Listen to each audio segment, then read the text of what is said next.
Shalom jemaat Tuhan. Shalom. Haleluya. Kami bersyukur buat pagi ini Tuhan. Kami datang untuk memuji, menyembah Engkau Allah yang hidup. Haleluya Tuhan. Bagimu pujian, bagimu hormat. Yes Lord. Haleluya Tuhan.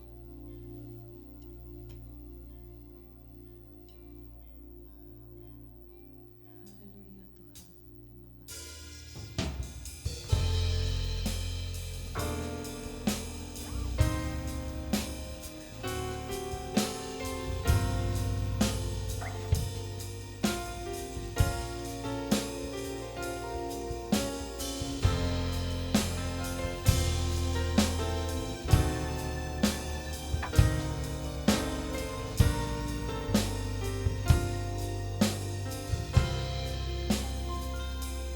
Engkaulah jalan yang sempurna, janjimu murni bagai emas perak, perisai perlindungan, keselamatanku.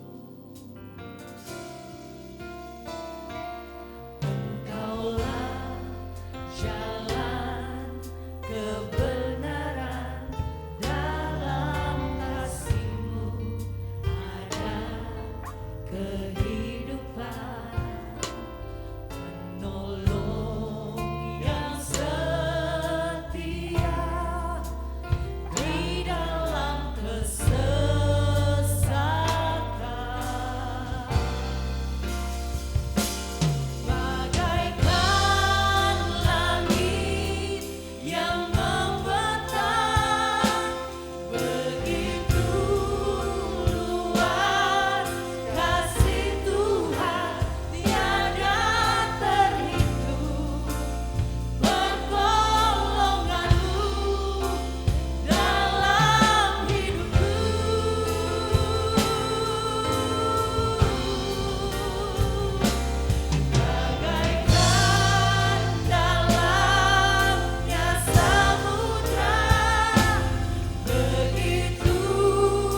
berdoa Tuhan, memberkati bangsa Indonesia. Angkat suaramu, angkat tanganmu, berkati Indonesia. Dalam nama Tuhan Yesus Kristus. Berkati presiden, wakil presiden, para menteri, bahkan gubernur yang ada Tuhan. Biar benar-benar keputusannya benar-benar berasal daripadamu. Terima kasih Tuhan, kami memberkati bangsa ini menjadi bangsa yang takut akan Tuhan. Di dalam nama Tuhan Yesus Kristus, kami percaya Indonesia dipulihkan. Kami juga memberkati gereja lokal kami GBI Roh Tuhan. Kami berkati Pak Arifin, Ibu Vivi, Pak Roni, Ibu Nancy, bahkan Pak Hartono dan Ibu Linda. Tuhan, kami berkati hikmat Tuhan turun atasnya. Bahkan untuk semua hamba-hamba Tuhan yang ada di Roh Tuhan, kami berkati. Kami berkati melindungi keluarga mereka Tuhan. Keluar masuk yang Kau berkati, Engkau cukupi Tuhan. Di dalam nama Tuhan Yesus Kristus. Bahkan untuk jemaat Tuhan yang ada hari-hari ini Tuhan. Mereka tidak menjadi takut. Mereka tidak menjadi gentar dengan kenyataan yang ada. Tapi mereka tetap percaya bahwa Engkaulah Tuhan yang hidup melindungi mereka sampai hari ini. Di dalam nama Tuhan Yesus Kristus. Kami memberkati Tuhan. Terima kasih. Damai sejahtera-Mu Tuhan atas Indonesia. Di dalam nama Tuhan Yesus. Lebih lagi kami mau mengembalikan segala pujian, segala kemuliaan, hormat bagi-Mu Raja di atas segala raja. Haleluya. Bersukacita. Katakan amin.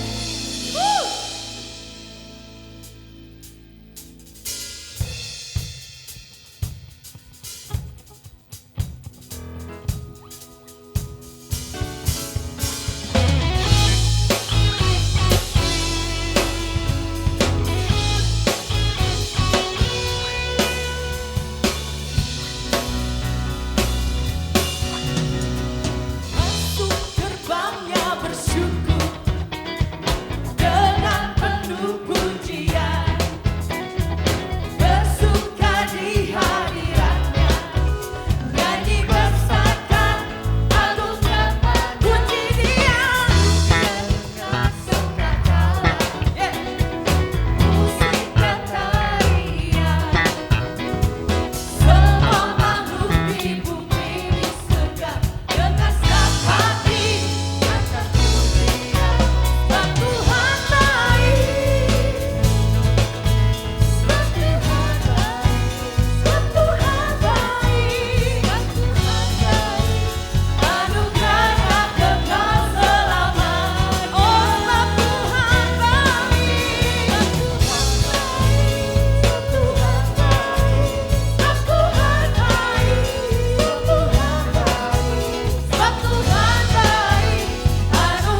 Jemaat Tuhan dipersilakan duduk kembali, kita akan mendengarkan suara gembala.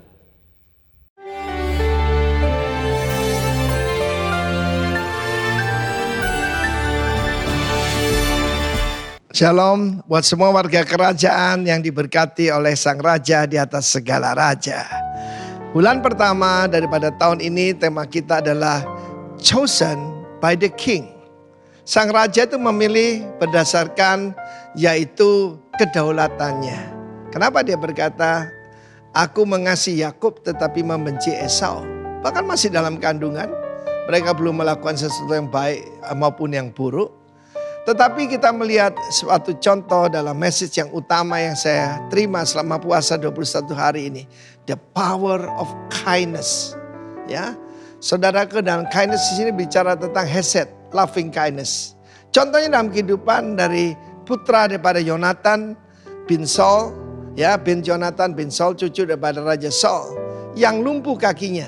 He's a lame prince, pangeran tapi lumpuh. Pangeran lumpuh mana bisa jadi raja. Dan satu dalam keadaan sangat terpuruk. Anda bisa baca dalam 2 Samuel pasal 9. Ketika David sudah mengalahkan musuh-musuhnya, David disertai oleh Tuhan secara luar biasa. Bahkan saudaraku, apa yang tidak bisa diselesaikan oleh Yosua, begitu masih banyak, yaitu Edom masih melawan dan sebagainya, maka diselesaikan oleh David bahkan sampai sungai Efrat, yaitu Irak, yang dikenal sekarang The Greater Israel. Saya boleh ketik Greater Israel di Google dan saya melihat rencana Tuhan untuk kerajaan daripada David. Dan kita melihat bagaimana ketika dia ada atas takhta, dia ingat perjanjiannya. Kita ucap syukur, kita pernah dengar Gusti ora sare, Tuhan tidak tidur. Saya juga katakan Gusti ora pikun. Ya, Tuhan itu tidak lupa janjinya. Dan kemudian saudaraku, dia mengambil keputusan untuk choose, untuk memilih, ya, demi Yonatan. Karena perjanjian itu Mephiboset dibawa ke istana. Dan ini rencananya buat Mephiboset itu, dia berkata dalam ayat ke-7 dari 2 Samuel 7, jangan takut, dijamin pokoknya, sebab aku pasti akan menunjukkan kasihku kepadamu, ya, for thy father's sake, karena sebab Yonatan ayahmu, dan aku akan mengembalikan, I will restore segala ladang Saul nenekmu. Dan satu lagi, diangkat jadi putra raja, engkau akan tetap makan sehidangan dengan aku. Bulan kedua kita akan bicara tentang surrender to the king. Tuhan memberikan kunci-kunci kerajaan Allah. Buat saya, kindness itu adalah kunci ke hati manusia, ya. Orang itu punya apa yang mereka anggap penting. The felt need bagi orang sekarang ini adalah yang mereka rasakan. Mereka lapar, mereka butuh dukungan. Tetapi the real need is Lord Jesus. Jadi pakailah kunci itu, the power of kindness. Dan yang kita lihat juga di sini, kuasa perjanjian, the power of the covenant. Perjanjian punya kekuatan yang luar biasa. Saya lihat ini. Dan David adalah gambaran kurang sempurna tentang Tuhan Yesus. Dan dia juga berkata, selalu berkata kalau ketemu orang jangan takut. Dan dia menunjukkan kebaikannya kemana-mana. Kita bersyukur kita punya raja yang terlalu baik, saudaraku.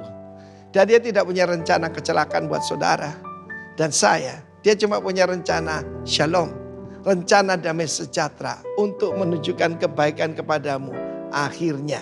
Ya, engkau tetap makan sehidangan dengan aku. Tetapi di dalam perjanjian lama, sekalipun dia dipindahkan dari Lodebar, di mana tidak ada padang rumput, tidak ada makanan, tidak ada penghasilan, ke Yerusalem, bahkan ke meja hidangan raja. Dan kita tahu kehidupan Mephiboset, dia akhirnya punya anak dan punya keturunan. Dan kita baca 1 Tawarik 8, mereka semua adalah pahlawan yang gagah perkasa. Kiranya apa yang sudah dengar hari ini mengerti. Kuncinya yang lain adalah surrender. Bulan Februari ini kuncinya adalah surrender. Surrender itu apa? Menyerah. Ketika kita mengangkat tangan, ya, yang kita toda itu mengucap syukur, mengangkat tangan. Artinya kita surrender. Ya, angkat tanganmu. Ketika kita angkat tangan, menyerahkan semuanya pada Sang Raja. Seperti yang lakukan Mephiboset. Kenapa engkau peduli dengan aku? Anjing mati seperti aku. Tuhan tidak pandang kita sebagai anjing mati. We are the chosen generation. Kita adalah bangsa pilihan. Tuhan memberkati kita semua. Hope in the King. Haleluya. Amin.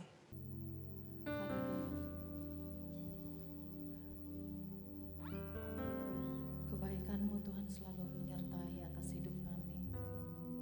Kami berserah penuh pada kasih-Mu, penyertaan-Mu Tuhan. Sebab Engkau Allah hebat, Allah yang dahsyat atas kami Tuhan.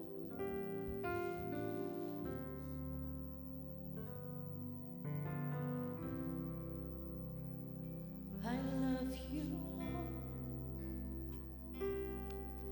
for your mercy never fails me.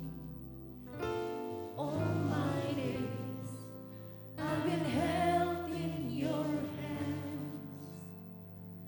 From the moment that I wake up until I lay my head, I will sing of the goodness of God. And all my life you have been faithful. And all my life you have been so, so good. In every breath that I am able, I will sing of the goodness of God. I love your voice. You have led me through the fire in the darkest night. You are close like no other. I've known you as a father. I've known you as a friend. And I have lived in the goodness of God. And all my life you have been faithful. And all my life you have been so, so good. With every breath that I am able, oh, I will sing of the goodness of God. And all my life you have been faithful. And all my life you have been so, so good. In every breath that I am able, I will sing in the goodness of God. Your goodness is running after me. Your goodness is running after me. In my life laid down, I surrender now. I give you everything. Your goodness is running after. It's running after. It's running after. Your goodness is running after. It's running after me. Your goodness is running after. It's running after me. With my life laid down, I surrender now. I give you everything. Your goodness is running after. It's running after me. And all my life you have been faithful. Yes, yes, Lord. And all my life you have been so, so good. With every breath that I am able, I will sing of the goodness of God. All my life you have been faithful. All my life you have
Karena kebaikan-Mu kami boleh ada hari ini Tuhan.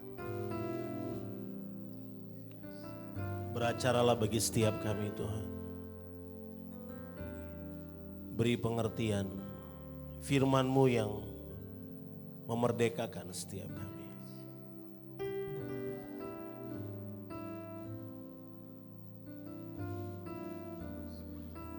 Ada satu lagu, saya tidak tahu apakah ada di multimedia.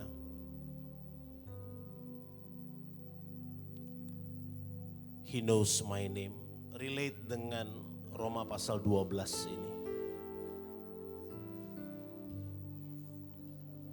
Kalau ada bisa tolong ditampilkan.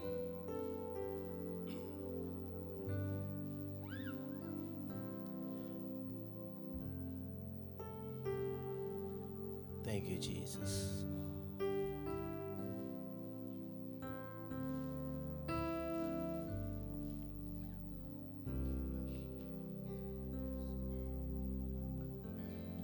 I have a maker. He formed my heart. Before even time began, my life was in His hand. He knows my name. He knows my every thought. He sees each tears that falls, and He hears when I call. I have a Father.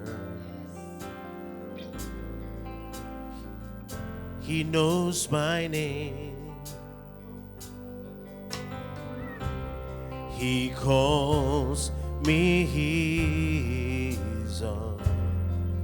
No matter where I go, sing, He knows my name. He knows my name. He knows my every thought. He sees each tears that fall, and hears me when I call. He knows my name.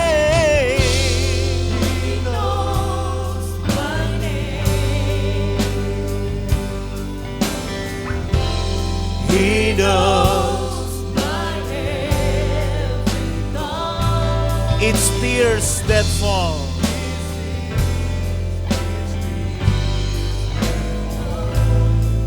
And He hears me when I call. Engkau tahu setiap kami pribadi, bahkan nama kami pun Kau tahu. Setiap air mata yang jatuh pun Tuhan tahu. Bahkan Engkau menyebut kami sebagai kepunyaan-Mu. Kami punya Bapa, kami punya Bapa yang membuat, menciptakan kami. Supaya kami tidak serupa dengan dunia ini. Terima kasih Tuhan untuk pagi hari ini. Beracaralah bagi kami. Dalam nama Tuhan Yesus yang berdoa, haleluya. Amin. Nanti setelah firman saya akan nyanyikan lagu tadi, minta tolong multimedia siapkan teksnya. Shalom Bapak Ibu Saudara. Baik saudara yang ada secara ibadah on-site maupun online. Ya, Pak Gembala masih berada di Kupang. Shalom juga Pak Hartono dan keluarga yang ada di Kupang. Berapa banyak saudara masuk di 2022 ini merasakan kemurahan Tuhan. Amin. Saudara rasakan kebaikan Tuhan, amin. Walaupun di tengah-tengah yang banyak orang merasa bahwa everything is good, tiba-tiba ada varian baru masuk namanya omelet. Ya kan? Karena dalam firman Tuhan dilarang hukumnya membesar-besarkan musuh ya. Kalau saudara mau masuk tanah perjanjian, gak usah besar-besarkan musuh. Tuhan yang harus dibesarkan. Ya karena dia omelet berarti dia lunch, dia bisa dimakan. Ya, saudara harus tahu itu bahwa sekalipun di tengah-tengah keadaan yang tidak menentu ini, tetapi iman percaya kita sebagai orang benar tidak boleh runtuh. Nah, kita masuk di 2022 dengan sebuah tema besar, ya, bicara tentang the year of multiply grace. Kita mulai coba merenungkan kata multiply itu sendiri. Dimulai dengan sebuah cerita bahwa firman Tuhan menginginkan bahwa Anda dan saya berkembang, be fruitful, betul enggak? Ya, berkembang, be fruitful untuk menghasilkan buah. Nah, kata bermultiplikasi di situ memiliki makna dan arti bahwa setiap kita punya tugas dan tanggung jawab mengembangkan semua hal baik yang Tuhan sudah taruh dalam diri kita. Kalau ada hal-hal hebat yang pernah Anda dan saya rasakan dari Tuhan di masa yang lampau, maka hal tersebut harus kita teruskan di masa-masa ini. Amin, saudaraku. Itulah artinya. Jadi bermultiplikasi, kasih karunia yang mengalami berlipat-lipat kali ganda multiply grace ini bukanlah sesuatu yang saya mendapatkan anugerah yang saya bisa hidup semau saya. Di mana saya hidup oleh anugerah, saya bisa mengatur apa saja yang saya mau. Saya bisa kerjakan apa saja yang saya suka. No, tapi multiply grace itu berbicara tentang hanya karena anugerahnya lah kita mampu mengerjakan hal-hal baik. Amin Bapak Ibu Saudara. Nah begini, seseorang tidak mungkin dapat berbuat baik bila dia tidak merasakan kebaikan terlebih dahulu. Kita pun tidak akan mungkin mampu menjadi orang-orang pilihan Tuhan, berserah kalau kita tidak pernah melihat sebuah model dalam sebuah kehidupan. Ada satu pribadi yang berserah penuh kepada Bapaknya. Semua hal yang mampu kita kerjakan hari ini, katakanlah pengampunan. Saudara berani mengampuni, saudara sanggup mengampuni. Karena Anda dan saya telah menerima pengampunan itu terlebih dahulu. Makanya kita sanggup memaafkan orang lain, kita sanggup mengampuni orang lain. Karena kita yang tidak layak ini telah diampuni terlebih dahulu. Dari mana kemampuan sacrifice? Ya kan? Dari mana? Karena kita belajar begini, generosity is not about giving. Generosity is about giving all. And equal sacrifice. Kemurahan hati bukan bicara tentang bagaimana saya bisa bawa orang, memberi sesuatu pada orang.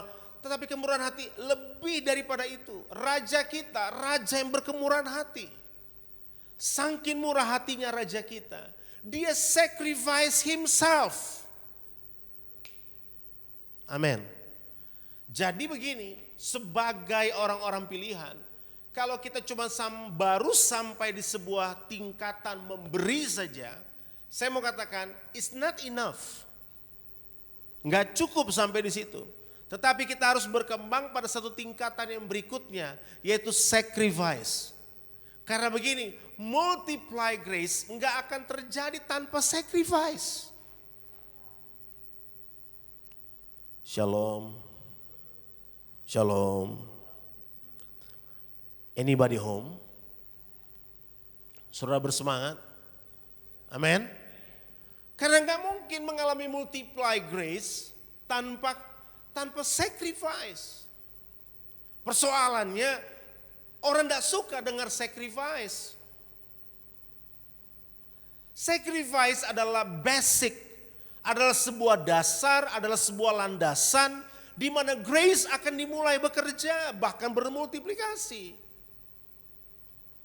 Karena tanpa sacrifice, tanpa pengorbanan, kita nggak bisa menikmati semua anugerah Tuhan hari ini. Amin, saudara. Jadi sacrifice adalah merupakan fondasi dasar kita untuk membangun hidup dalam kasih karunia Tuhan. Karena Titus pasal 2 jelas berkata bahwa ia kasih karunia.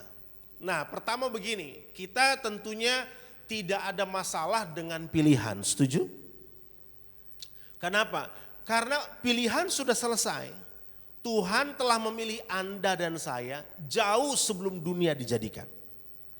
Nah, waktu Tuhan memilih kita, Dia tidak butuh pertimbangan siapapun. Kenapa? Karena waktu Tuhan memilih Anda dan saya, kita sudah ada dalam ide besarnya Tuhan. Sudah ada dalam pikirannya Tuhan.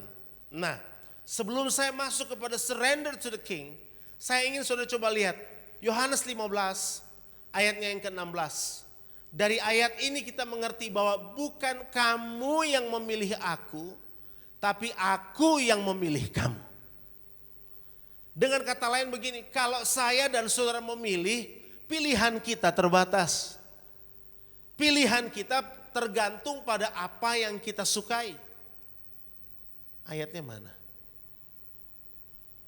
Yohanes 15 ayat 16. Tetapi kalau Tuhan yang pilih Anda dan saya, tidak mungkin salah.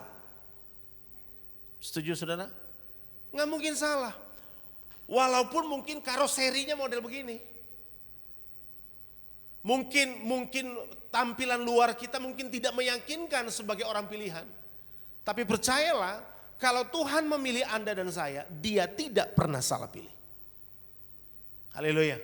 Bahkan jauh sebelum dunia dijadikan, Tuhan telah memilih Anda dan saya. Dia memilih kita untuk apa saudara? Perhatikan, bukan kamu yang memilih aku, tetapi akulah yang memilih kamu. Dan aku telah menetapkan kamu. Jadi jelas sejak awal. Setelah Dia pilih Anda, Dia tetapkan saudara.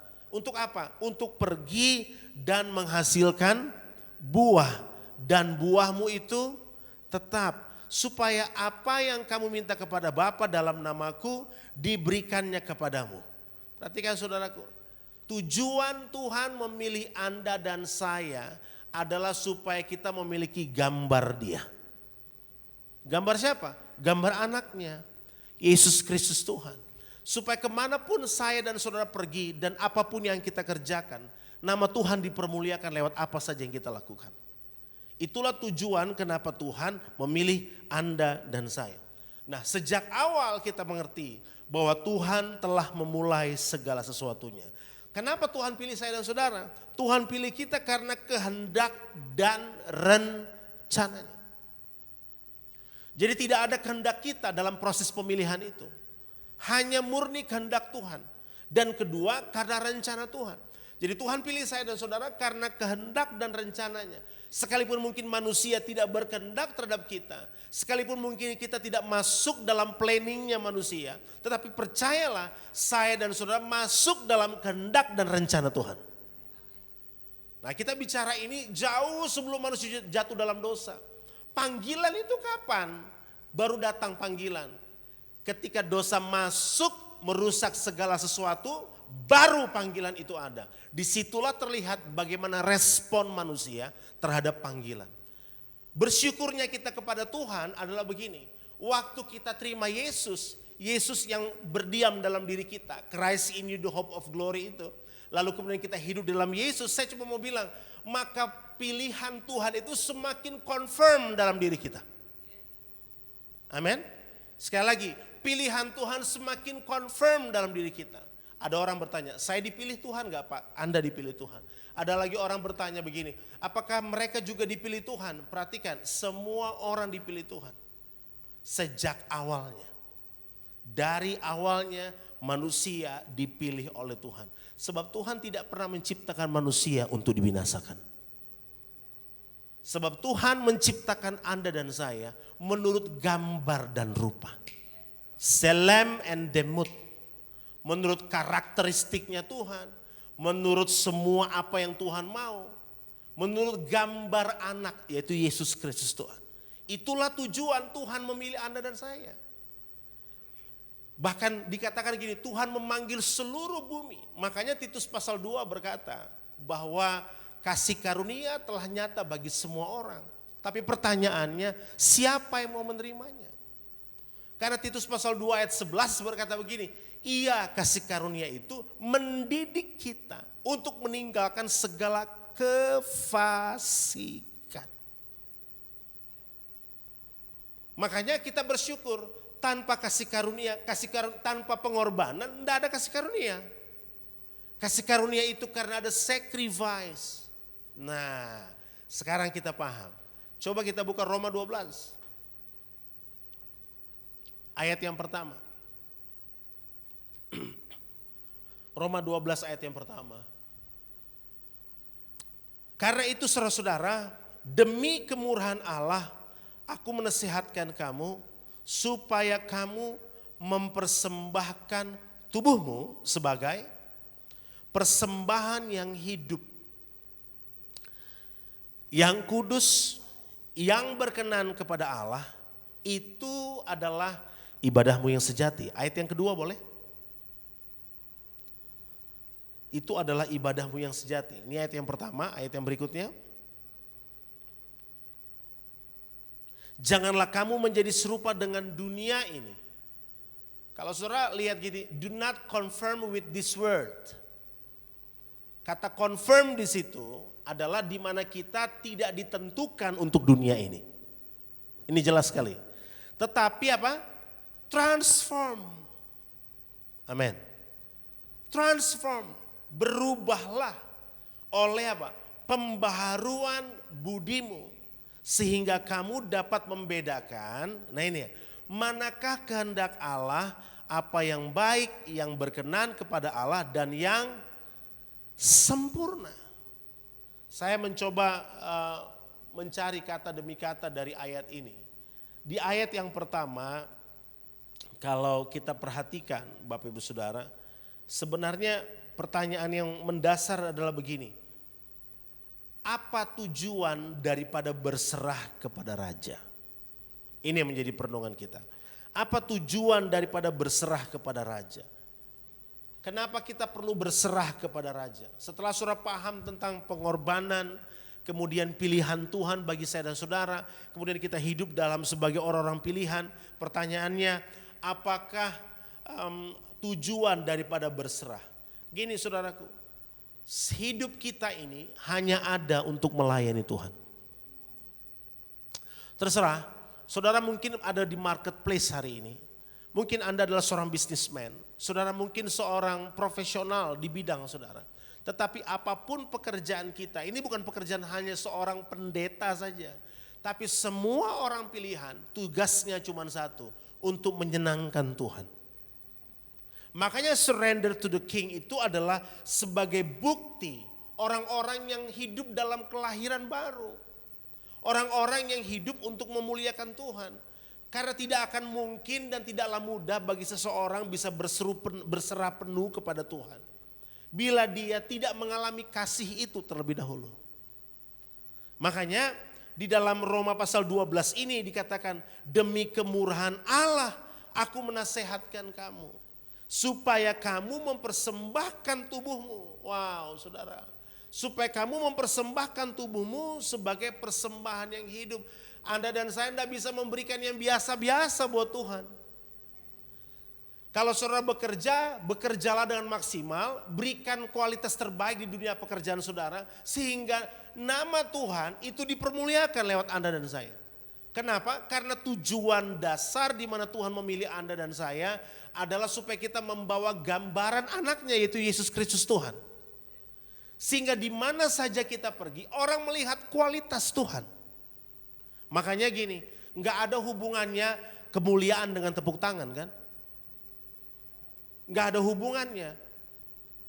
Untuk beberapa saat lamanya ada begitu banyak pemimpin pujian latah, beri kemuliaan buat Tuhan, beri kemuliaan buat Tuhan. Nah, semua orang tepuk tangan.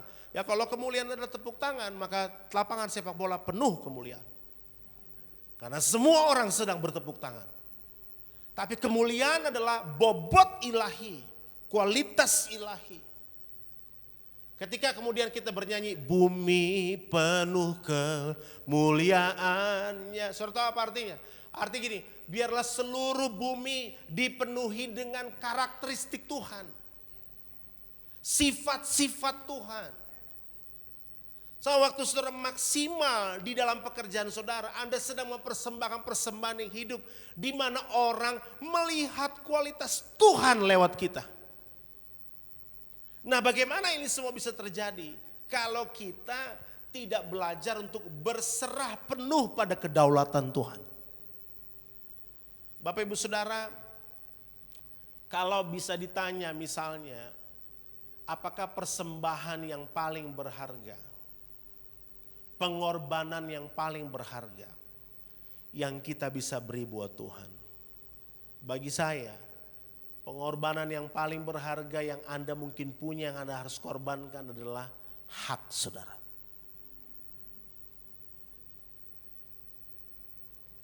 Mengizinkan Tuhan memerintah penuh atas hidup saudara. Sekalipun saudara mungkin punya kehendak pribadi, tapi untuk mengizinkan Tuhan masuk memerintah secara penuh atas semua area dalam hidup kita, itu bukanlah hal yang mudah saudara. Karena daging seringkali memberontak, daging seringkali ingin bekerja menurut kemauannya sendiri. Tapi waktu kita berserah penuh pada kedaulatan Tuhan, itu menjadi sesuatu yang sangat teramat berbeda. Nah, makanya gini, bukti bahwa kita adalah orang-orang pilihan, kembali kepada ayat ini. Anda dan saya ditentukan untuk kemuliaan nama Tuhan. Lalu dibilang begini, ada kata kudus di situ, holy. Kenapa menjadi penting menjadi persembahan yang hidup, yang kudus, yang berkenan? Kenapa yang kudus ini menjadi penting? Karena kudus itu artinya dipisahkan. Kenapa dipisahkan? Karena kita dipisahkan untuk kepentingan sang raja. Semua orang yang surrender to the king, betul-betul dia hidup untuk Tuhan. Saudara mau bekerja di mana saja, mau melayan dalam bidang apa saja, kita ini dipisahkan dari gaya hidup dunia ini. Kita ditarik keluar, makanya begitu orang menerima Yesus, ada begitu banyak hal-hal yang dulu dalam dunia sekuler dia coba bawa, tetapi tidak akan pernah bisa lagi dia hidupi saat ini. Kenapa? Ada pergantian kebudayaan. Ada kebudayaan yang berubah di situ. Ada kingdom culture yang masuk. Nah, ketika terjadi pergantian kebudayaan itu, suka atau tidak, mau ataupun tidak, maka hidup kita harus mengarah kepada perubahan yang Tuhan sudah tetapkan dalam diri Anda dan saya. Makanya ada kata holy itu sebagai persembahan yang hidup dan yang kudus. Kenapa kudus menjadi penting? Sangat penting. Sebagai orang-orang pilihan Tuhan yang berserah penuh kepada Dia, kekudusan adalah harga mati. Kudus itu bukan karena saudara pakai baju putih-putih, lalu saudara tidak nonton film, saudara tidak baca koran, ya kan? Saudara pokoknya terus 124 jam, saudara nggak lihat dunia ini. Enggak, kalau saudara lakukan itu Anda kampungan aja. Kalau saudara nggak dapat informasi, saudara nggak tahu apa-apa. Kudus itu bukan praktek agamawi. Kudus itu adalah sikap di mana saudara mengutamakan Tuhan dalam semua area kehidupan kita. Saya percaya setiap orang tua punya tujuan atas anak-anaknya. Bahkan setiap saudara punya tujuan atas semua keuangan yang saudara punya. Atas bisnis, usaha, pekerjaan yang saudara miliki. Tapi maukah kita mengizinkan Tuhan take over semuanya dan Dia yang mengkontrol segala sesuatunya? Karena kudus itu adalah sikap hati saudara menempatkan Tuhan di tempat yang paling tinggi, lebih tinggi dari apapun juga dalam dunia ini. Makanya kudus di situ adalah dipisahkan, separate, dipisahkan untuk kepentingan sang raja. Nah, ini menjadi sangat penting. Lalu dikatakan setelah kudus itu sebagai ibadahmu yang sejati. Sejati sini reasonable. Ya. Kenapa dikatakan ada kata sejati? Ya kan, dalam terjemahan bahasa Inggris itu dikatakan reasonable service. Ibadah yang sejati. Reasonable itu punya pemahaman begini. Itu merupakan sebuah reaksi terhadap semua gift. Katakan gift. Gift itu adalah karunia. Saya percaya semua orang yang hadir di tempat ini dan yang secara online itu punya karunia. Pasti punya karunia. Ada punya karunia menasehati, ada yang punya karunia memberkati, ada punya karunia menolong orang lain, mendengarkan. Saudara, mendengarkan orang bicara itu enggak mudah loh saudara. Enggak semua orang ada karunia. Saya kalau suruh dengerin orang konseling, saya pasti lebih dulu akan ngomong seolah-olah saya sudah tahu apa yang dia bicarakan. Itu model saya. Jadi kalau ada orang, Pak saya konseling gini, dia udah ngomong panjang, udah saya sudah tahu. Padahal mungkin salah juga gitu loh. Karena tipe orang merah kuning tuh begitu. Jadi padahal begitu doa, habis doa nanti dia bilang, Pak bukan itu sebenarnya. Oh Tuhan. Karena saya nggak punya karunia mendengar. Saya kalau mendengar agak sulit saudara saya mendengar. Saya suka didengar. Gitu. Makanya gift dalam diri saya adalah mengajar. Tapi ada orang yang punya kemampuan mendengar, saudara. Dan saya satu kali waktu kumpul dengan beberapa teman di Manado.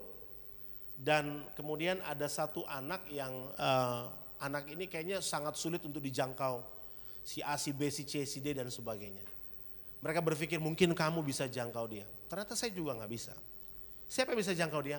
Seorang teman saya yang saya pikir sulit untuk, dia bukan orang pandai bicara. Dan kemudian orang ini bicara, kalau bukan karena dia mau dengar saya gak bertobat hari ini. Saya bilang kenapa? Iya, dia mau dengerin saya 3 jam ngomong. Terus dia ngapain? Dia cuma, wow, oh iya, saya bilang kalau saya itu Tuhan tolong. Itu udah bangkit dari kubur itu. Saya bilang saya nggak 3 jam sudah dia cuma, wow, oh my God. Wow. Terus saya tanya teman saya ini, lu ngapain aja 3 jam denger dia? Cuman dengerin, terus solusinya apa? Iya dia jawab sendiri selama 3 jam itu.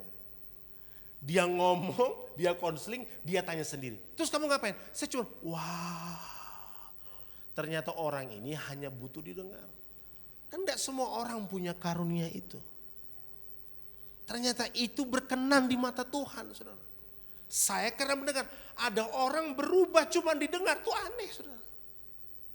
Karena dia bilang, enggak banyak orang mau dengerin saya. Makanya orang kayak model saya, cari orang yang harus mau denger saya. Sama seperti orang itu, saudara. Nah makanya dia bilang, reasonable service.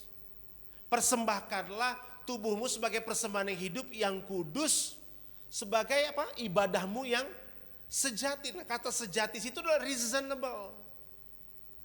Reasonable itu punya pemahaman sederhana sekali. Bahwa semua gift, semua karunia yang Tuhan sudah taruh dalam diri kita, harus kita persembahkan kepada Raja. Amin. Jadi berita baik. Kalau saudara merasa, Pak saya nggak bisa nyanyi, saya nggak bisa khotbah, saya nggak bisa doain orang.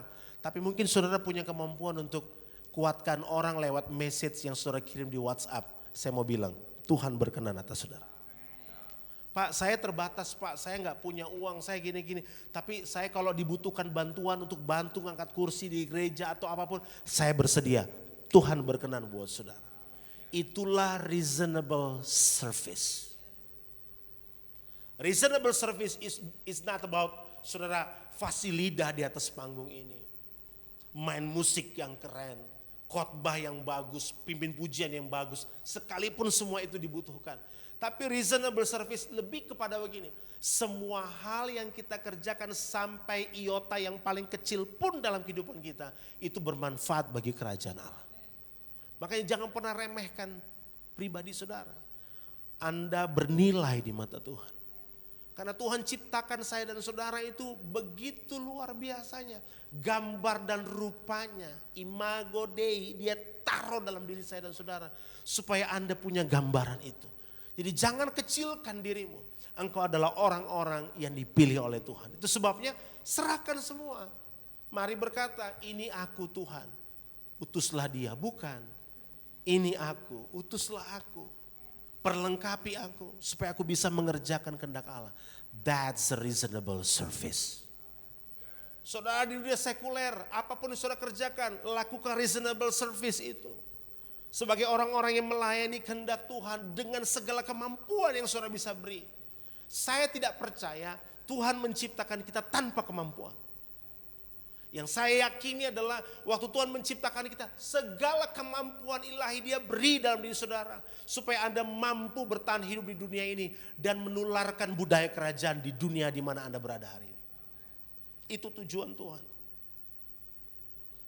Nah, lalu mulai dengan kata ini, Roma 12 ini, service.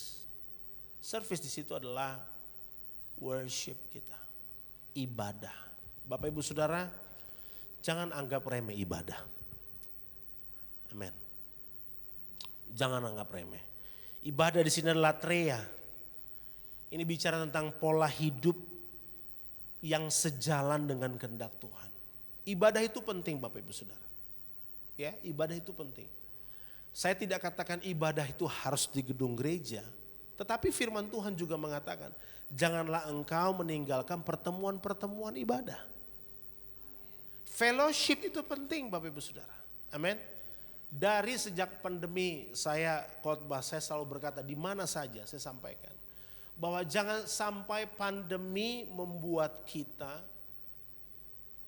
tidak bisa mengalami Tuhan lebih lagi. Ya. Ingat saudara waktu saya sampaikan tentang berbuah. Pohon ara itu tumbuhnya di kebun anggur. Kalau pohon ara tidak berbuah dalam Lukas pasal 6 itu, sebenarnya nggak ada masalah. Karena salah bertumbuh di kebun anggur. Tapi persoalannya Tuhan tetap menuntut buah. Sekalipun dia terlihat salah bertumbuh tempatnya. Mungkin hari ini keadaan sekitar kita membuat kita tidak bisa maksimal. Barangkali dalam tanda petik. Tetapi Tuhan gak mau tahu. Yang Dia tahu cuma satu, bahwa manusia diciptakan untuk berbuah. Kenapa? Karena kita dipilih oleh Tuhan. Makanya kata service menjadi sangat penting. Ibadahmu. Nah, di dalam pasal yang kedua tadi kita belajar begini, bahwa saya dan saudara diminta untuk apa? Untuk tidak serupa dengan dunia ini. Nah, ayat kedua bilang gini, janganlah kamu menjadi serupa dengan dunia ini. Kita udah pelajari ya, kata dunia itu adalah sistem pemerintahan, ya. Berbeda dengan segala sesuatunya. Jadi ini adalah sebuah sistem yang sedang bergerak di dunia. Apa yang sedang bergerak di dunia sekarang? Roh ketakutan. Berserah di sini adalah begini, saudara. Berserah adalah kata kerja aktif yang punya arti menyerahkan segala sesuatu kepada Tuhan dengan iman. Ketika saudara berkata, I surrender all. I surrender all unto thee, my blessed Savior. I surrender all. Lagunya aja udah bilang, I surrender all. Bukan cuma sebagian, tapi semua. Karena kata berserah adalah kata kerja aktif. Artinya begini, dalam semua hal dalam kehidupan saudara, Anda harus berserah pada Tuhan. Amin. Pemerintah saja tidak bisa kontrol ini virus. Betul enggak saudara? Negara superpower mana di dunia ini bisa atasi semua ini? Tidak ada. Tapi Tuhan sanggup mengatasinya. Amin. Tuhan sanggup mengatasinya. Saya mempercayai itu. Makanya berserah itu adalah kata kerja aktif. Di mana saya berserah penuh pada kedaulatan Tuhan.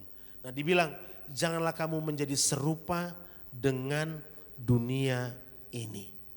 Saya dan saudara tidak boleh serupa dengan dunia ini. Tetapi berubahlah oleh. Bagaimana seseorang dapat mengalami perubahan dalam pola pikir? Dimulai dari ibadah. Sekali lagi, dari mana seseorang dapat mengalami perubahan pola pikir? Dimulai dari ibadahnya.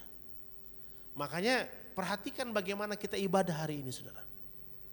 Perhatikan jam-jam doa pribadi kita hari ini. Perhatikan waktu-waktu perenungan firman Tuhan kita hari ini. Jangan sampai kesibukan kita membuat kita tidak punya waktu lagi untuk surrender all. Terbanyak manusia menyerahkan segala sesuatu ketika masalah sudah datang. Ketika tekanan udah tidak sanggup dia atasi, baru dia berserah. Padahal seharusnya berserah itu adalah gaya hidup. Karena berserah itu adalah bentuk tertinggi daripada sebuah penyembahan. Amin. Berserah adalah bentuk tertinggi dari sebuah penyembahan. Tapi kebanyakan kita salah kaprah, kita balik. Waktu kita dalam tekanan, dalam himpitan, kita udah gak tahu mau ngapain lagi. Baru kita, Lord help me. Padahal seharusnya dalam semua keadaan, dalam semua circumstance, kita harus surrender all. Karena itu adalah kata kerja aktif. Karena berserah itu gaya hidup. Berserah itu adalah terminologi daripada sebuah penyembahan. Karena bagaimana mungkin kita bisa menyembah tanpa berserah? Semua penyembahan kita dimulai dari penyerahan total. Makanya perhatikan, waktu Anda menyembah, Anda mengangkat tangan saudara, betul gak? Mengangkat tangan di situ bukan artinya liturgi, tapi itu bukti gini. Tuhan, aku butuh Engkau.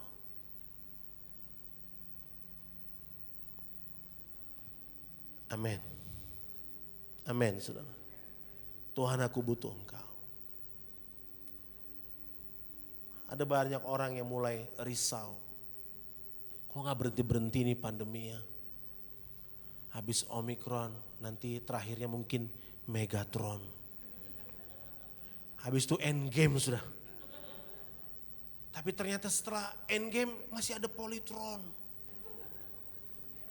Nggak tahu yang berapa inch. 24 inch kah? Waduh, orang mulai, wah. Saya cuma bilang, makanya kan firman Tuhan bilang semua di dunia ini akan digoncang. Supaya berdiam yang tidak tergoncangkan. Kita nggak punya jaminan apapun di dunia ini. Kita nggak tahu apa yang akan terjadi ke depan. Tapi satu hal yang kita tahu.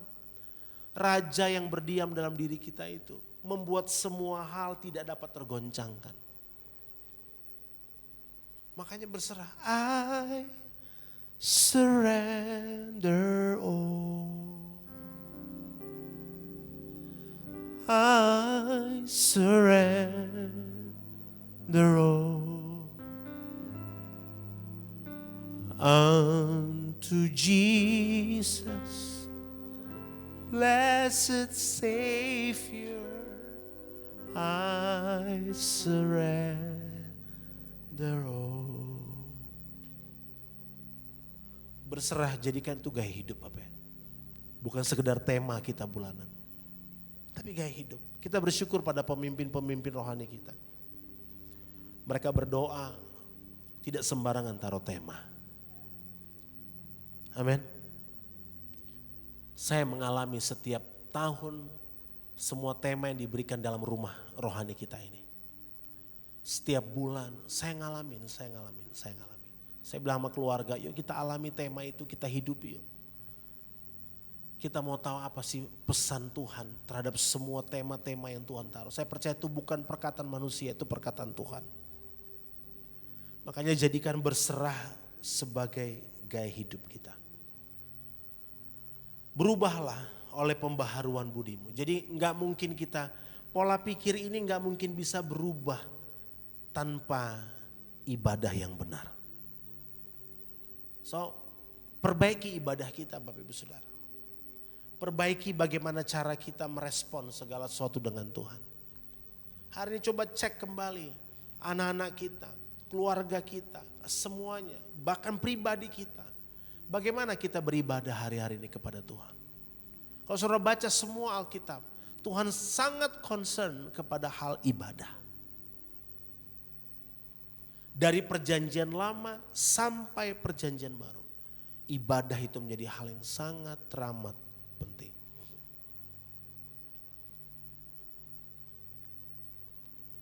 Sehingga kamu dapat membedakan, ini dia yang penting.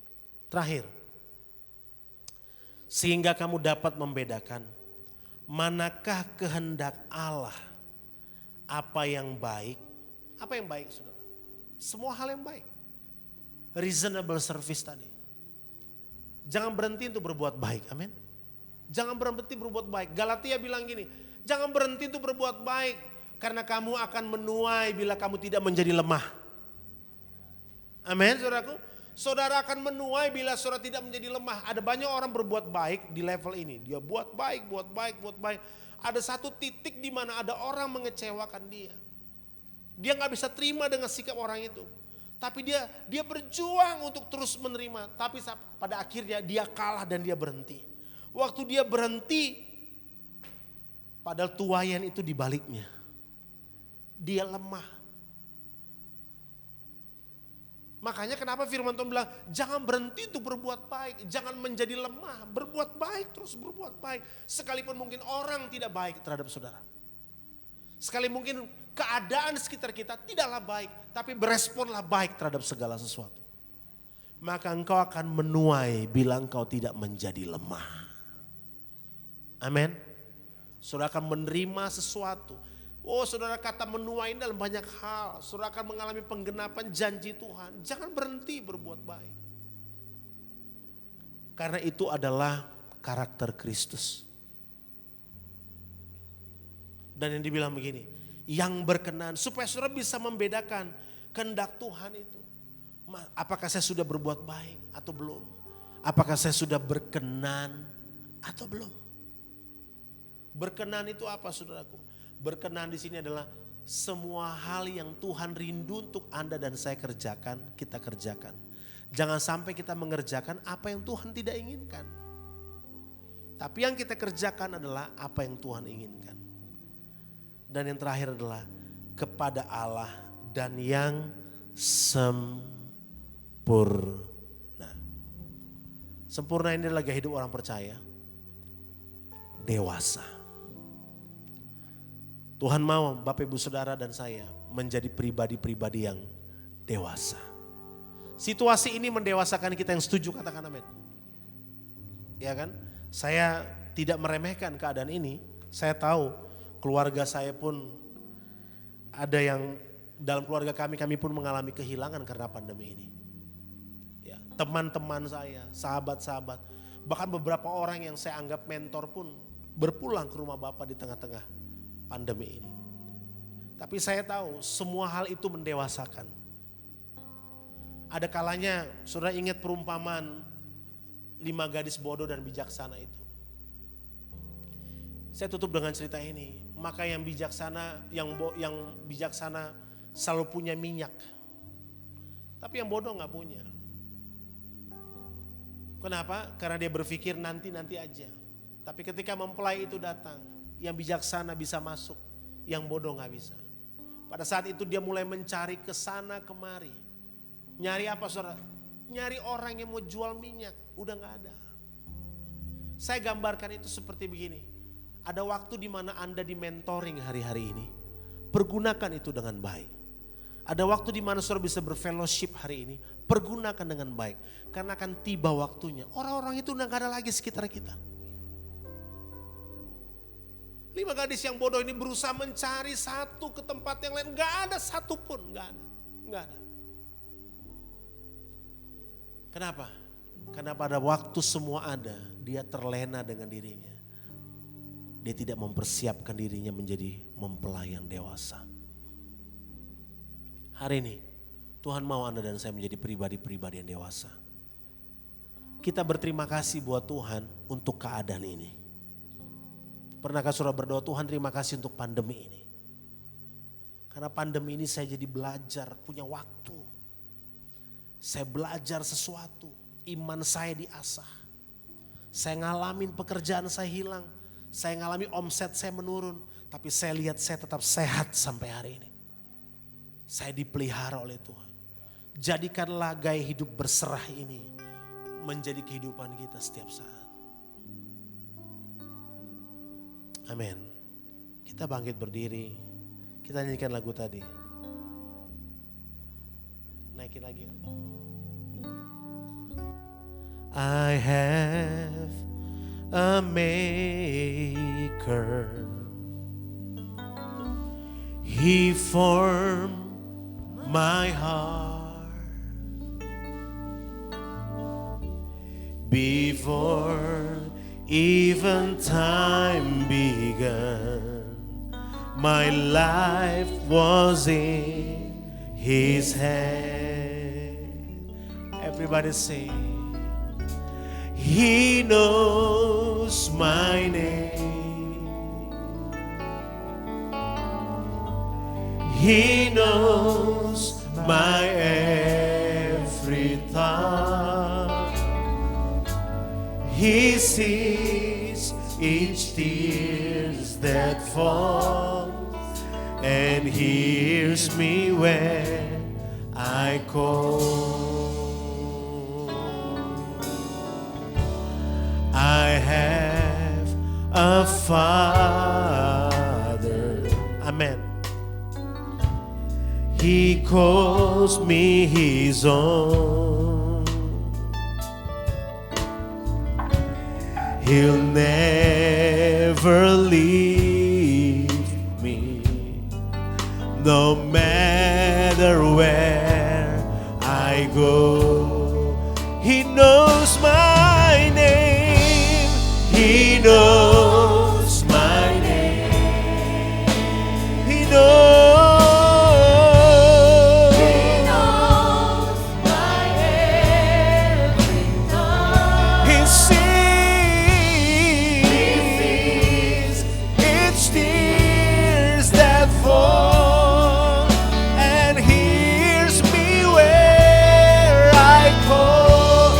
Sing again. He knows my name. He knows my name. He knows my every thought. He knows my every thought.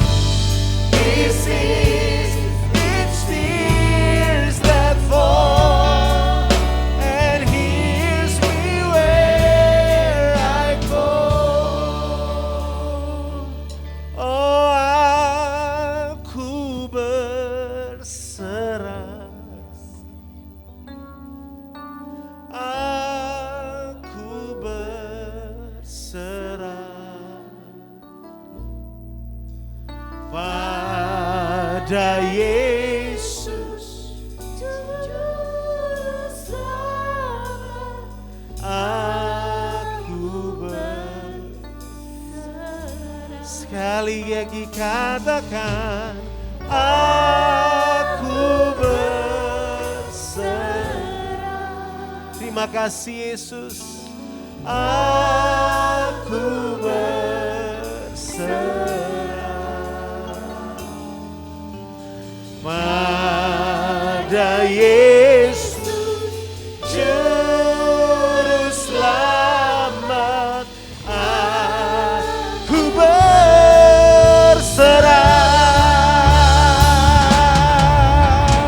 Aku berserah.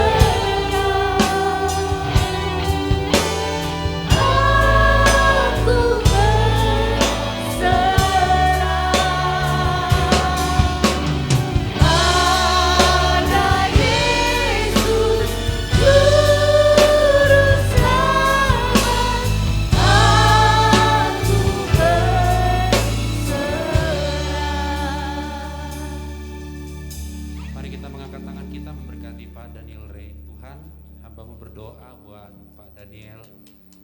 percaya apa yang akan dilakukan ke depan, Engkau yang menyertai.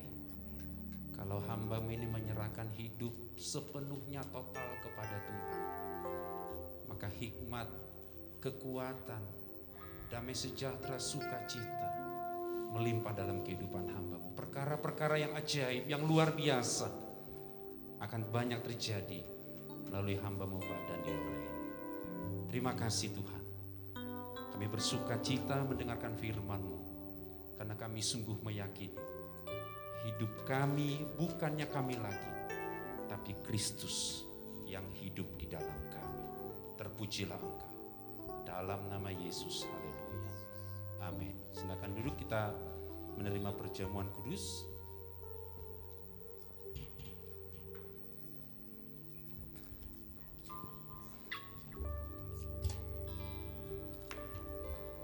kasih yang terindah,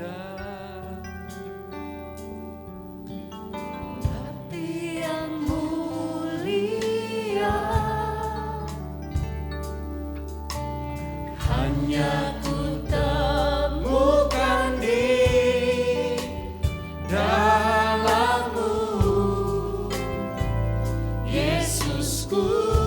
pujian dari hatiku, pujian dari hatiku, Selalu di setiap waktuku, tiada pernah berubah kasih-Mu. karya terbesar, Karya terbesar dalam hidupku, pengorbananmu yang selamatkanku. Engkaulah harta yang tak ternilai, yang ku miliki dan ku hargai. Yesus, Engkau ku kagumi. karya terbatas, kita bangkit dan bersama-sama. Terbesar dalam hidupku, pengorbananmu yang selamatkanku. Engkaulah harta yang tak ternilai, yang ku miliki dan ku hargai. Yesus, Engkau ku kagumi. Yesus Engkau, Yesus, Engkau ku kagumi. Yesus Engkau ku kagumi, Yesus, Engkau ku kagumi. Angkat roti di tangan kanan kita. Bapak Ibu juga yang ada di rumah, yang by Zoom, angkat roti. Mari kita ingat bahwa teladan terbesar dalam kehidupan kita Kristus. Karena kehendak dan taat kepada Bapaknya, Dia mempersembahkan tubuhnya, dan kita semua layak memanggil Bapa kita Aba, ya Bapa. Mari kita ingat pengorbanan Kristus. Mungkin engkau susah untuk menyerahkan hidupmu kepada Tuhan, total berserah. Tapi kali ini engkau ingat bahwa Yesus contoh yang terbaik bagi kita. Pada waktu malam, bersama dengan para murid-murid, Yesus mengambil roti. Ia mecah-mecahkannya dan ia berkata, inilah tubuhku yang diserahkan bagi kamu. Perbuatlah ini menjadi peringatan akan aku. Saudaraku, warga kerajaan Allah, bukankah roti di tangan kanan kita persekutuan kita dengan tubuh Kristus? Mari kita makan dalam nama Yesus.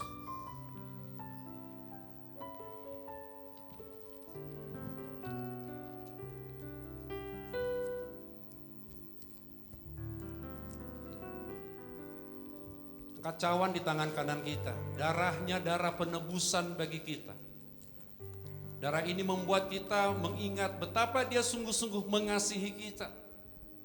Dan pada sesudah memakan roti, Ia berkata, cawan inilah cawan perjanjian baru yang dimeteraikan oleh darahku. Perbuatlah ini menjadi peringatan akan aku. Saudaraku, warga kerajaan Allah, bukankah cawan di tangan kanan kita, persekutuan kita dengan darah Kristus? Mari kita minum dalam nama Yesus. Mari kita sembah Dia. Kami sembah Engkau Tuhan, haleluya. Kami bersyukur, angkat hatimu, angkat suaramu. Kami naikkan syukur kami. Oh, terima kasih, terima kasih buat kemurahan-Mu, buat kasih karunia-Mu dalam hidup kami. Haleluya.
berkat atas kami, umat-umat-Mu yang ada di tempat ini. Kami yang ada di rumah, kami percaya hari-hari akan kami lalui ke depan bersama dengan Tuhan. Kami tidak perlu takut, kami tidak perlu gentar. Karena Engkau Raja yang berdaulat atas kami. Mampukan kami untuk berbuat baik bagi banyak orang. Tanggung jawab kami sebagai garam dan terang menyatakan kerajaan Tuhan dimanapun kami berada. Ketika kami tumpangkan tangan kami atas orang sakit, mereka sembuh. Kami berkata-kata, mereka yang sedang lemah, mereka dikuatkan. Mereka melihat contoh dalam kehidupan kami dan mereka memuliakan Bapa di sorga. Dan ketika kami ada di rumah kami, atmosfer ilahi itu turun di rumah kami. Dimanapun kami berada, kami jadi berkat memuliakan Engkau ya Bapa. Tuhan memberkati dan melindungi Engkau. Tuhan menyinari Engkau dengan wajahnya dan memberikan Engkau kasih karunia. Tuhan menghadapkan wajahnya kepadamu dan memberikan Engkau damai sejahtera, sukacita dan kebenaran Sang Raja. Menyertai, menguasai hati pikiran kita. Mulai dari siang ini sampai Tuhan Yesus datang yang kedua kali. Kami terima berkat-Mu ya Tuhan. Dalam nama yang besar, Raja di atas segala Raja, Tuhan Yesus Kristus. Kita yang diberkati sama-sama katakan amin. Selamat hari Minggu, Tuhan memberkati kita semua. Haleluya.